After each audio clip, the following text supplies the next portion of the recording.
Hi everyone. I am excited to talk about history, but I did feel like I needed to close off with a bit on rating whiskey before moving on from tasting.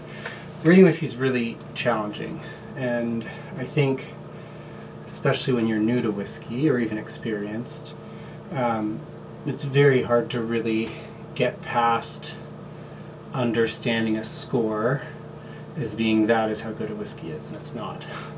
I think I've talked a bit about, kind of who the reviewers are, but rating's very difficult. One, there's no universal scheme for rating, and so you have different people assessing and prioritizing different things. You also inevitably have judges with bias. Not necessarily bad bias, but just they have a certain type of whiskey that they like, certain characteristics, and certain characteristics they don't. So some people are really sensitive to sulfur. Some people aren't. Some people don't mind a bit of sulfur. I don't mind a tiny bit in certain circumstances. I generally don't like it. Some people can't stand it. And so you really have a very different both palates coming to approach rating a whiskey, because people can taste different things, and then also people prioritize different things. But then you also have different frameworks put together for how, what is a good whiskey and how you assess it. So one sort of classic way of looking at rating whiskey, which is the way that Jim Murray does it, is perhaps the foremost reviewer, not saying the best, but the most popular reviewer out there. And he looks at 25% of your scores based on the nose, 25% on the palate, 25% on the finish, and then he has 25% for balance, which is kind of how these things work together. And that's how a lot of people, really, that system works well for them. That's how I started rating whiskey about a decade ago. I've rated now over 1,200 whiskeys. Actually, it's maybe approaching 2,000 if I think about competitions, but I've rated a lot. And I found that approach doesn't work for me anymore, because for me, I find, for instance, the finish is not worth 25% of a score to me. I find if you have a really good whiskey and the finish is so-so, it's still quite a good whiskey. If you have a really good whiskey and a really good finish, it does take it over the edge. But if I have the best nose ever and a really good palate, I care less about the finish. If the finish is bad, it detracts. But all that to say, for me, the nose and the palate and how it works together are bigger priorities for me than the finish. I think the finish, for me, might be 10% of the rankings of 25. So not to say I'm right, not to say anyone else is wrong, but just to say it's an example of how people approach things differently, and that impacts their score. The other thing which drives me nuts is there's this illusion that you're rating out of 100 when you're not.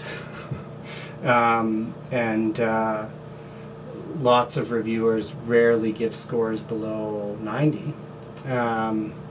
So it appears to be a 100-point scale when actually it's a 10-point scale. And if we were to look things at a percentile basis, so for instance, if you were to rate a whiskey in 95, what percentile of whiskeys are worse than 95? In some cases, that might be maybe the 75th percentile.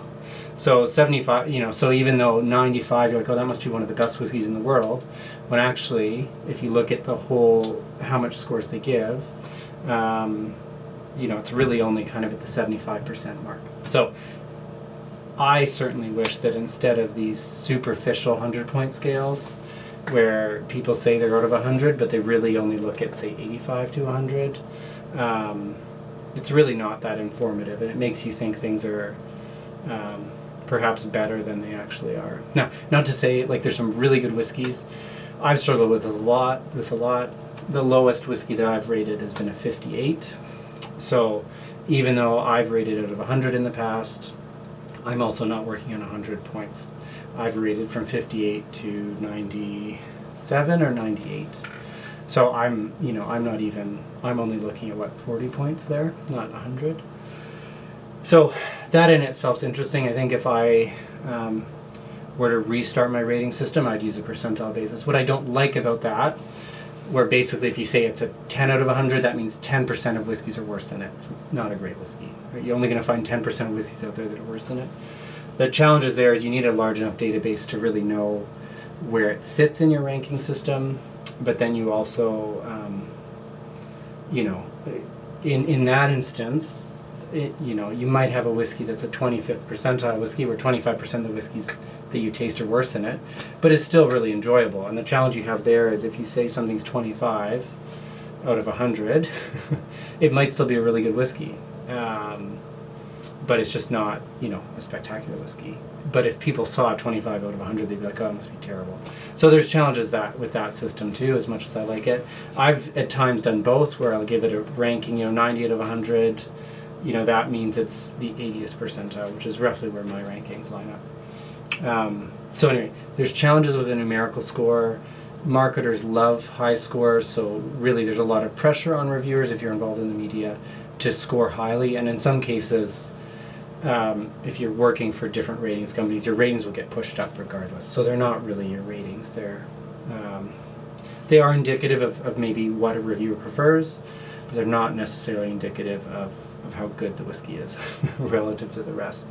So challenges of the rating scheme. And then the other thing too is just you need to be aware as you look at reviews who the reviewer is. People have very different reviews and different preferences, and so what you really need to do is find a reviewer you respect, whose scores match up closely to what you like, and then you can kind of trust those reviewers. So that's how I look at reviews. There's a few people that I know who I really trust their palates. I find them similar to mine. They're not always the same, but enough that I trust them, and I use them kind of as a starting point to really help me buy whiskey or figure out what whiskey I'm quite interested in. At times I've gotten completely away from rating systems as well, and just right now on my website there's just recommendations like recommended, highly recommended, very highly recommended. That's challenging too, because I like most whiskey, even whiskey that isn't super good necessarily, but I want to get away from the rating, but even that's a bit challenging. So that's all I wanted to say. It's rating's really helpful, and you just need to be aware of both how things are being rated, usually very positively, and then also who the reviewer is and how they approach it.